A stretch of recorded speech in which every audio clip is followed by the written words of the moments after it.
Today, Hindhead Common and the Devil's Punchbowl are renowned beauty spots, lovingly cared for by the National Trust. Yet just 3 centuries ago, this desolate area was dreaded by travellers on the Portsmouth Road. Daniel Defoe thought it barren and sterile, horrid and frightful to look on, and even after the road was turnpiked and improved in 1749, travellers were not entirely safe.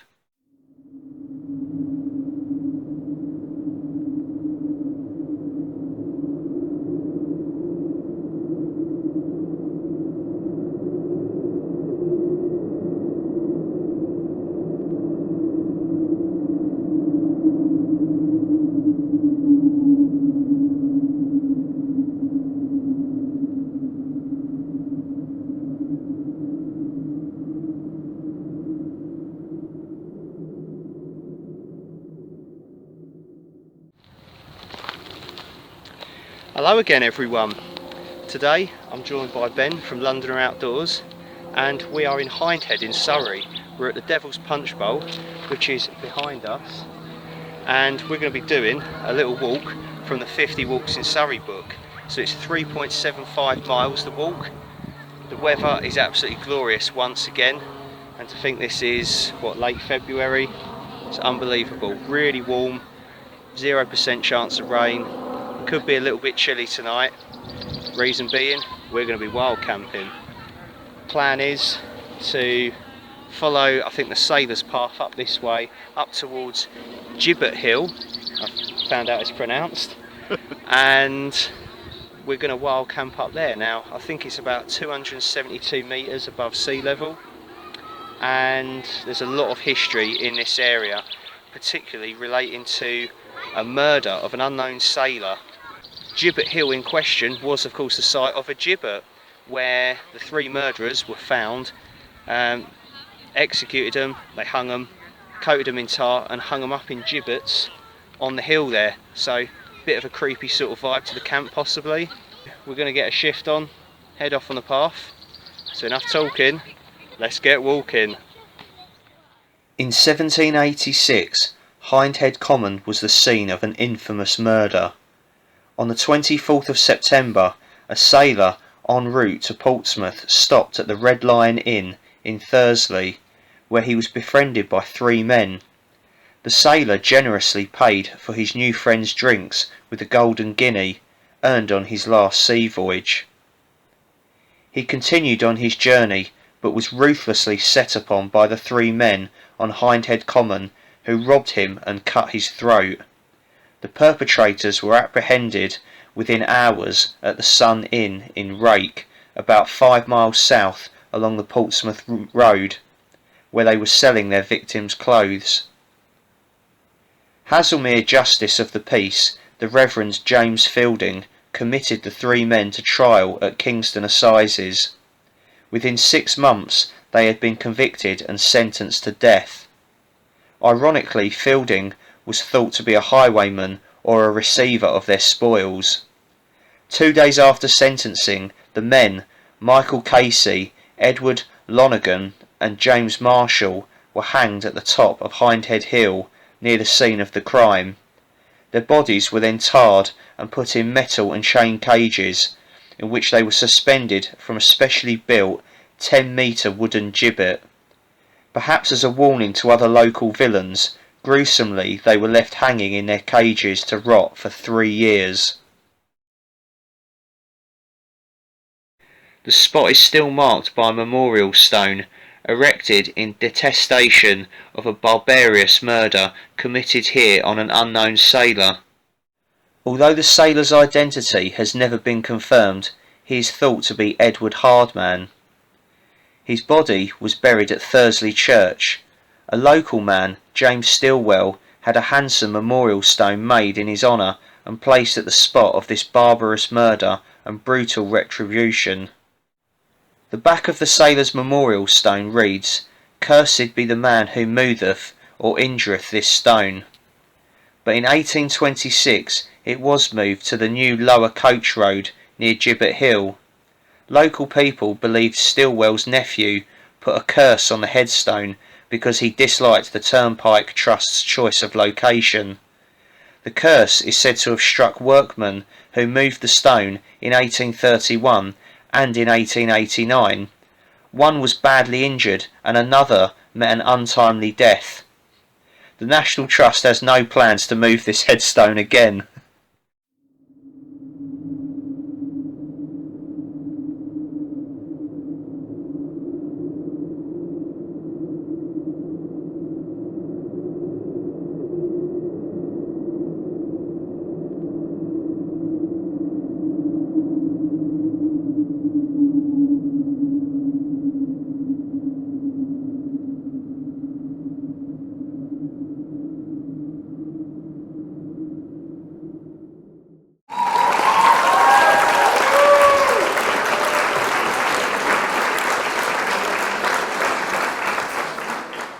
Their bodies were coated in tar and hung in chains from a great iron wheel mounted on top of a tall wooden post.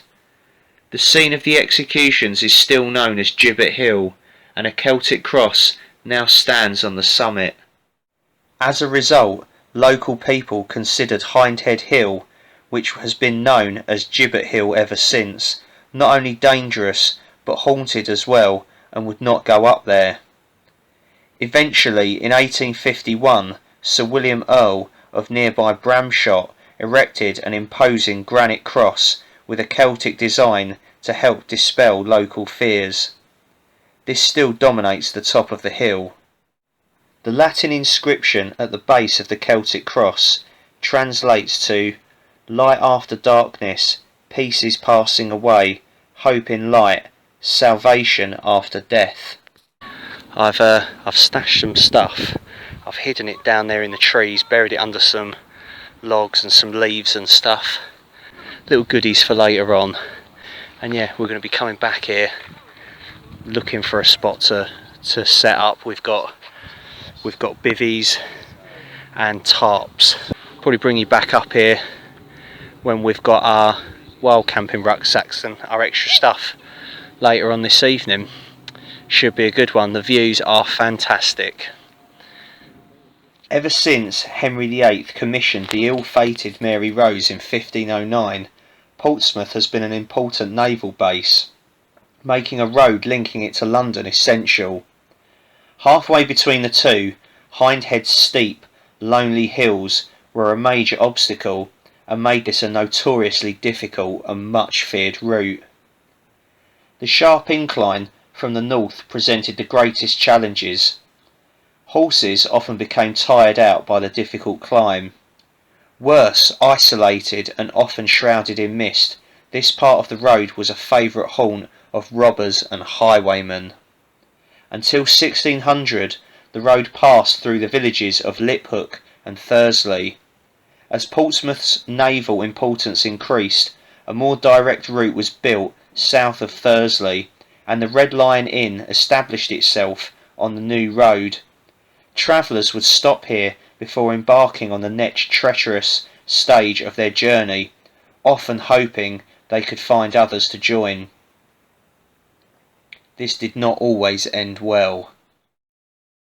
By the early 18th century, the increase in wheeled vehicles had caused serious deterioration in road surfaces, so Parliament allowed turnpike trusts to maintain them under licence and to charge tolls. The Portsmouth Road was run by the Kingston upon Thames to Sheepbridge Turnpike Company from 1749 to 1873. Over the years, carriages got so much heavier that by the 1820s it was necessary to construct a lower coach road round the Punchbowl. This would prevent coach horses becoming exhausted by the climb from Thursley and making their passengers easy targets for thieves. The Turnpike Company hired hundreds of labourers who dug through a section of the eastern hillside and used horse-drawn carts to transport the earth away. The upper route was left as a track and is now the byway from the main car park towards Gibbet Hill. The new coach road remained the route of the Portsmouth Road until the A3 tunnel opened in 2011.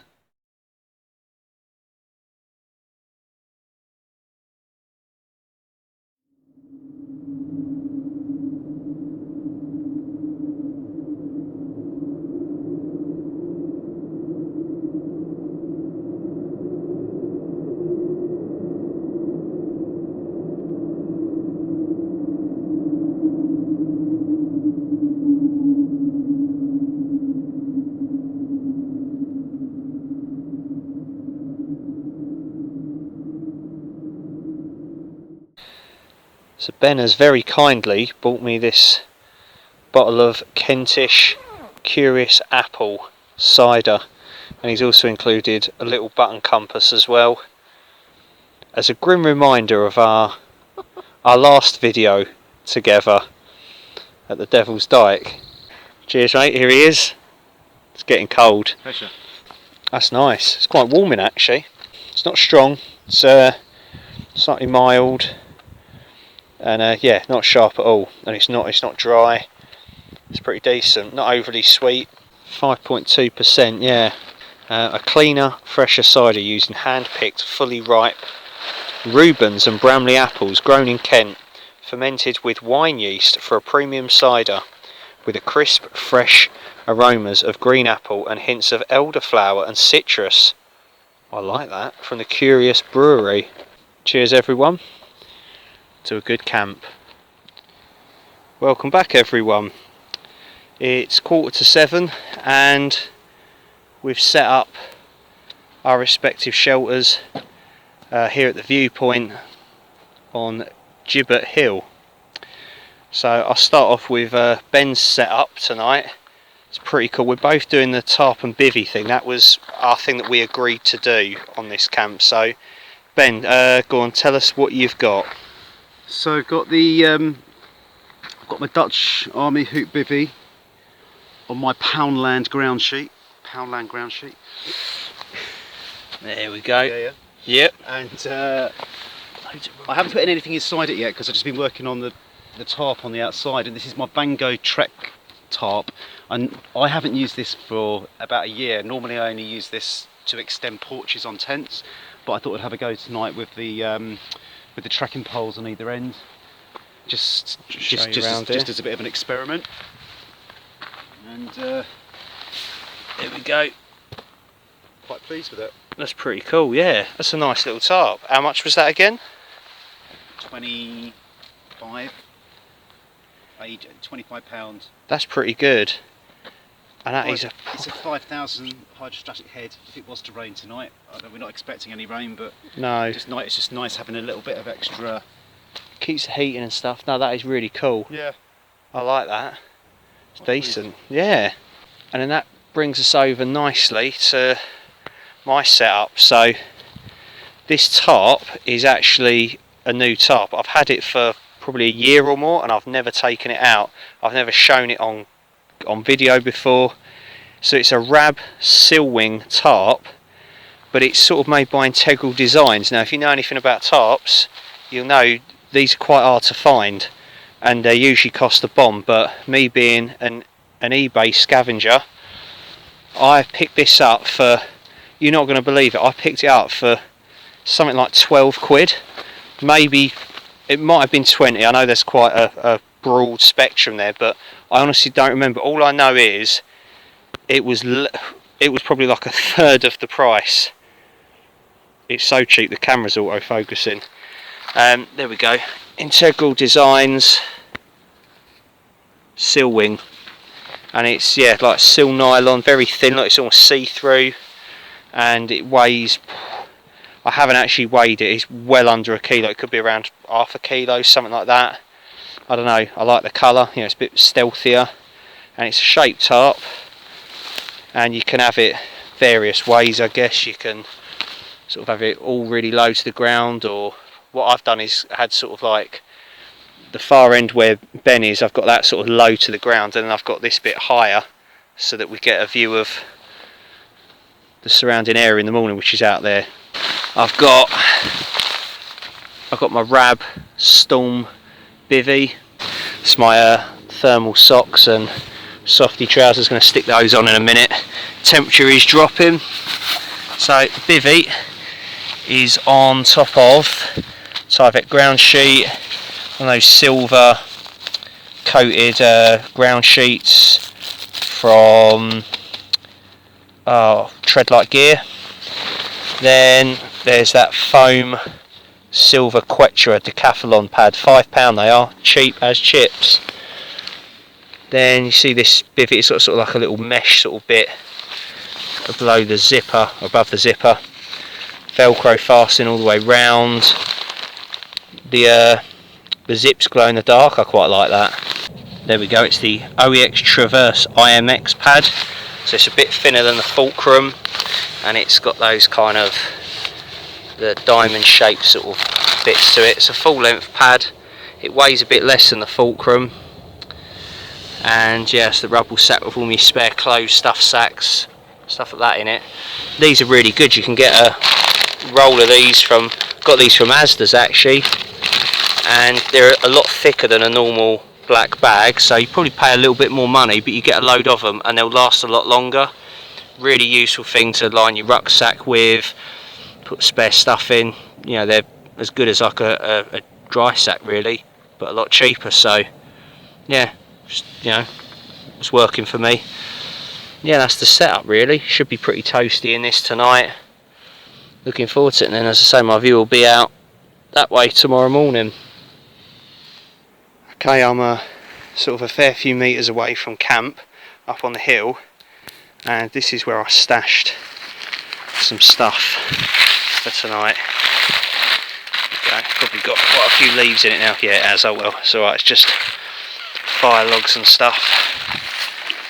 There we go, just covered it over that. We've got kindling wood, the rave glove, some extra water in that Nalgene, fire logs, tinder, fire lighting materials. We'll be fine. Yeah, so it's just a little bit of a climb up through here. And get over here. Right, see you back at camp.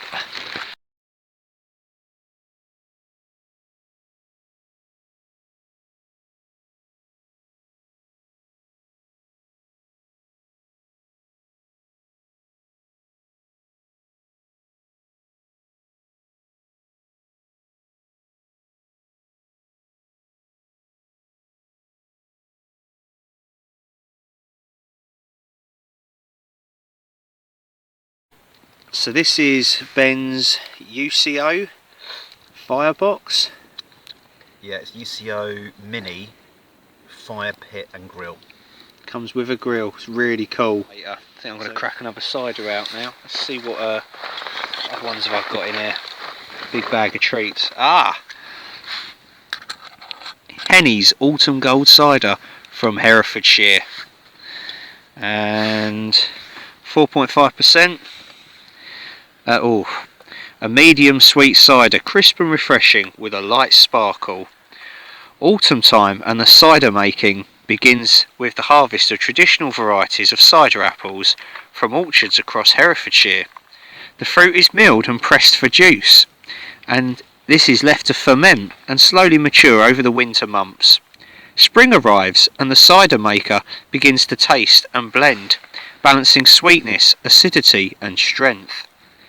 When the taste is just right, the cider is filtered for clarity and a little sparkle added prior to bottling. The finished cider is crisp and refreshing, with flavours unique to the previous autumn's harvest. We hope you enjoy every drop. What a lovely little message on the back of that. It was almost like Sir David Attenborough wrote that. That was quite cool. Anyway, sad twat alert. Right, crack it open.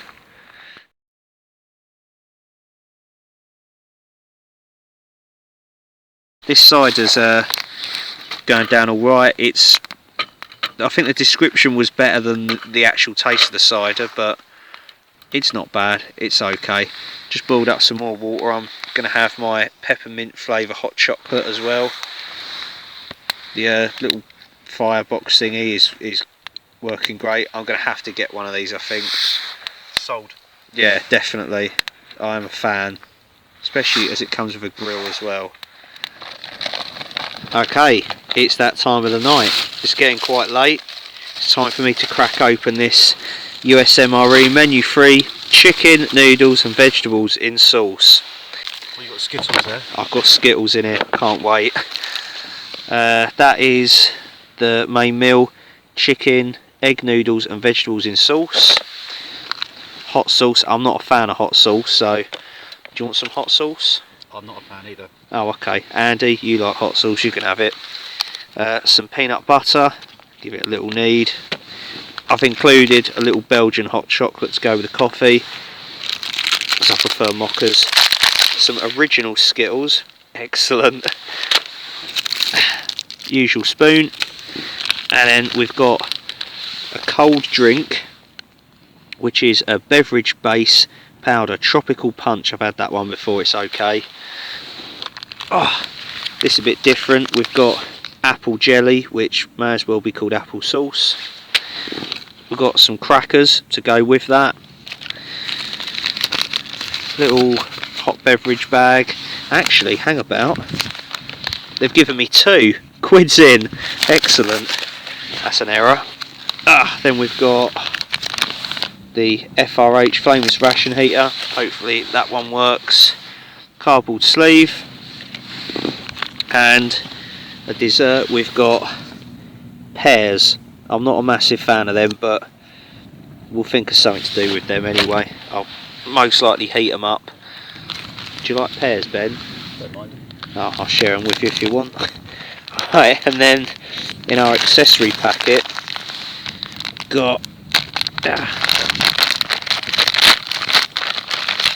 got this coffee instant type 2 spray dried. I quite like that coffee, it's alright.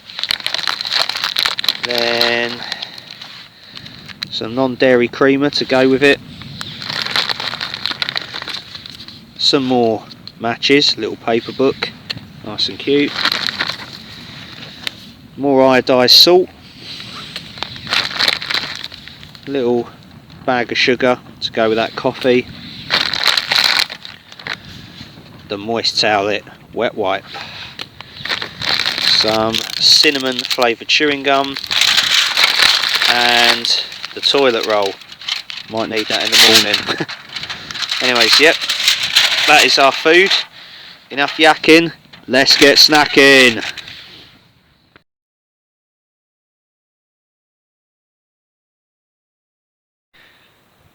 Okay, so while our water's boiling up and the FRH is doing its thing, I've mixed up the tropical punch beverage powder. I've had that before, so I'm not gonna bore you with it. The Skittles we've had before, I'm not gonna bore you with those. Needless to say, I'm really looking forward to having them. I do like Skittles. So, the peanut butter I've also had before, but I've got to show you it because we're going to have our crackers and this apple jelly. Don't know what that's going to be like. Oh, we got a hiss. There was a nice hiss. Excellent. Sad twat alert. That was exciting for me. Don't know if you heard it. I certainly heard it. So these are those like white, kind of almost bleached looking crackers. The last crackers I had that were like kind of whole grain, I think, were really nice. And they're very bland in taste. I prefer the whole grain ones, I think. Yeah, it tastes a bit cardboardy. There we go, they've not survived particularly well, but they never do. Ugh. Let's just get them all out there. I'm all like crisps now. Where's the rest of them? There we go. That's our crackers.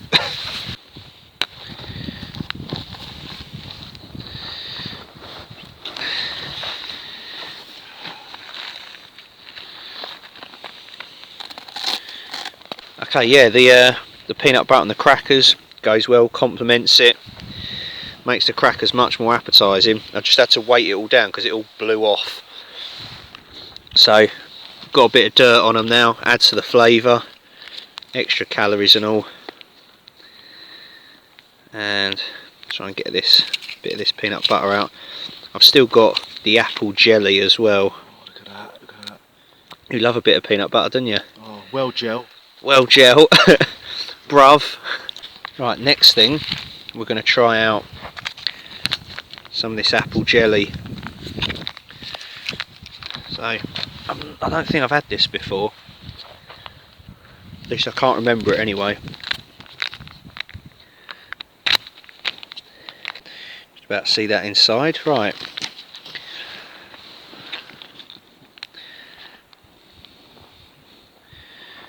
Okay. I don't know how that's going to stay on the cracker, but we'll try. There we go. Oh, that stuff is fantastic. I would rather have that on the crackers, because I suppose you could eat it on its own as well. It goes better with the crackers because there's a, it's a sharp contrast. There we go. That's a bit better. The head torch was on too bright. Apologies. Let's try and have a little bit. You get quite a good serving. Size serving, 28 grams. They never give you enough crackers with these things. Okay, as you can see by the fire, the wind's picking up a bit. So I've just finished up boiling up these the pears and our main meal there. If you can see that. I think we're going to need the hard man glove out. It's now called the hard man glove as opposed to the rave glove. So, oh, I'm hard. Hey. Well, I can handle fiery hot pots and stuff. There we go. That's going to be quite a strong mocker, I think. That didn't put as much water in as I planned. Yeah, pound from guess where? Poundland. Really useful little thing that when you're putting your logs on the fire and stuff. Your fire logs, that's what woodcrafters do. Let's give that a mix.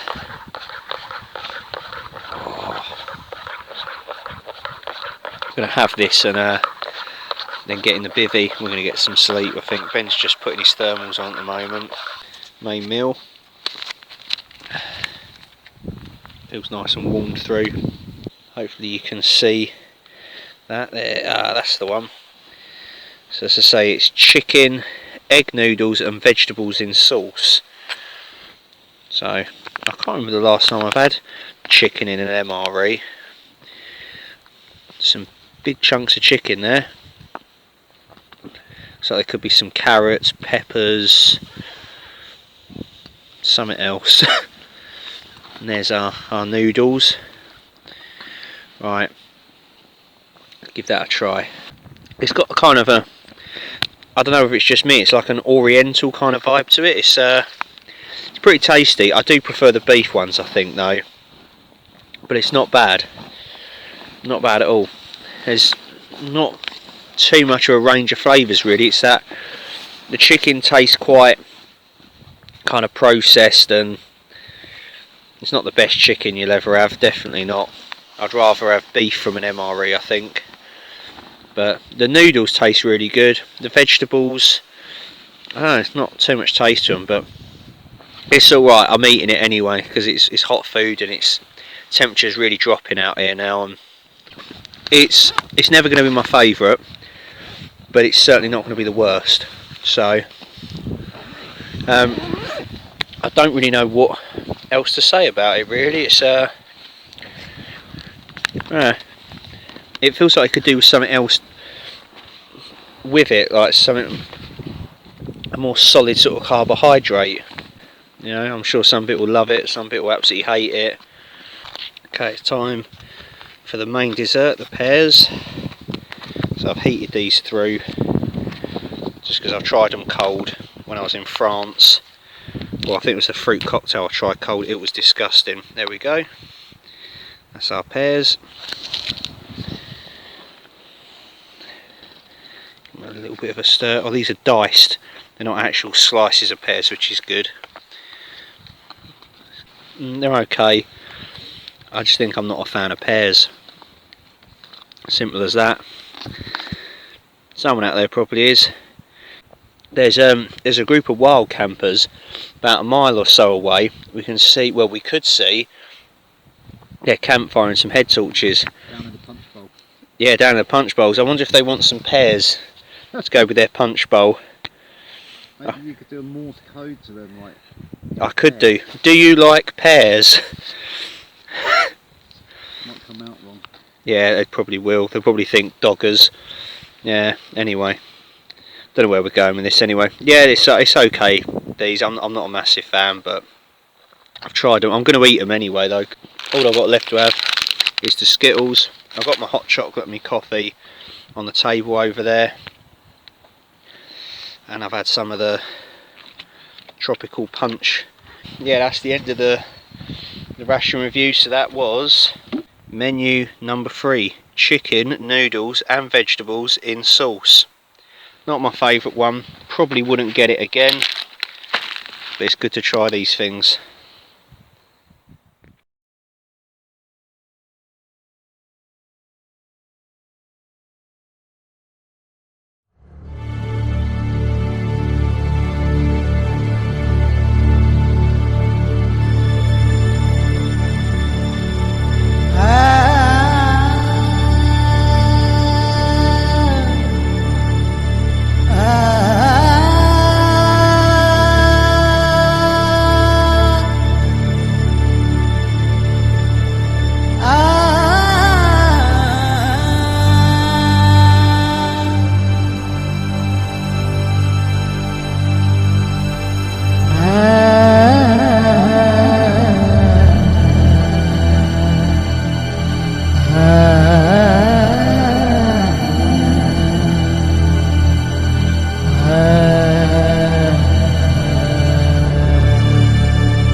Well, good morning.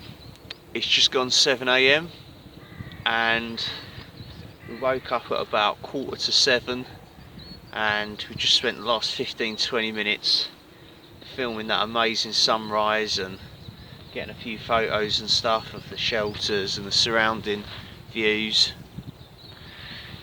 You can see sort of overlooking the landscape and stuff down below us. You can see all the mist in amongst the trees and the fields, all the villages, and that's quite amazing. I've not seen that for a while. It looks like we're above the clouds, It almost kind of looks like there's like a frost everywhere, or like there's snow, but there's not. It's just all the mist, and we're right up above it. So we had a really good sunrise, and I mean, overall it's not been that cold really. Last night didn't really get that cold. I slept with my head out of the bivvy most of the time, just because the condensation I could feel building up, and I thought, well, I'll just keep my head out of the thing. The tarp was really good, the rab seal wing, really liked that, so I'll definitely be using that again once I feel a bit more confident with setting it up, because it did take me quite a while to figure it out. But it's basically just like my OEX bush tarp, just a different colour I guess. So yeah, I really like that one. I didn't sleep particularly well, got about 3-4 hours tops I would say, but even though I had my little anti-slip mat underneath all the bivvy and stuff, I was still sliding around a bit. The mat was still moving under me a bit, so I don't know if I was on an ever so slight slope to sort of one side and down, so that wasn't ideal, but still could have been worse. The moon was so bright last night.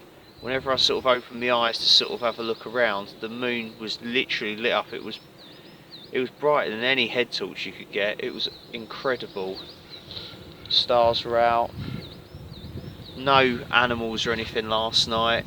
We heard some barn owls, I think they were barn owls, they were owls anyway. We heard the odd fox, but we didn't really see anything. Nothing came into camp.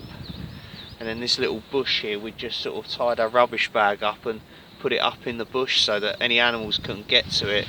Of course, we'll be taking that with us. We'll be emptying the fire pit out as well, getting rid of that safety. That's long gone out. I think I ended up burning all of the wood last night on my own, bar I think one log, so that was quite good.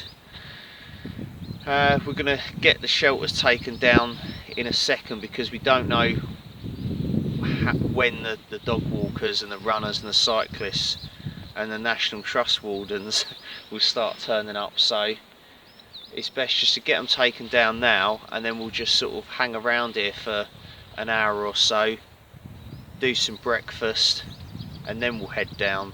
I think that's the best way to play it safe really. So yeah, we're going to get these taken down. It's been really good. Welcome back. I'm just finishing off breakfast. All I had was like some chocolate protein porridge, hot chocolate and coffee, Cliff protein bar, some energy jelly sweet thing, and a fruit energy puree thing, so I should be raring to go. And we've packed up all the stuff, we're leaving no trace. We've got, where is it? We've got a bag full of our rubbish and the ashes from Ben's firebox thing that we're going to put out and then take with us. And yeah, that is pretty much it. It looks like it's going to be a really nice day today. Sun's out already. We've already seen quite a few people, so I want to say a big thank you to Ben. Sure. Cheers for being good company again. It's been a good little camp, this one. Both enjoyed it. Check out Ben's channel. It's Londoner Outdoors. There's a link on my channel about page, I think, so yeah, do check it out. I'm also gonna put a link at the bottom of this video. So yeah, it's been a good little camp, this one, and it's the first walk I've done in the 50 Walks in Surrey book, so looking forward to doing many more of those. There's some amazing spots in Surrey, so we've got the Surrey Hills and stuff. So yeah, that was a little wild camp at Gibbet Hill. I hope you enjoyed the video. Thank you very much for watching. Get in the comments, let us know what you think, and cheers for your continued support as always, it does mean a lot. Until next time, take care of yourselves, look after each other, stay safe. See you again soon. Cheers everyone. Bye. Bang in.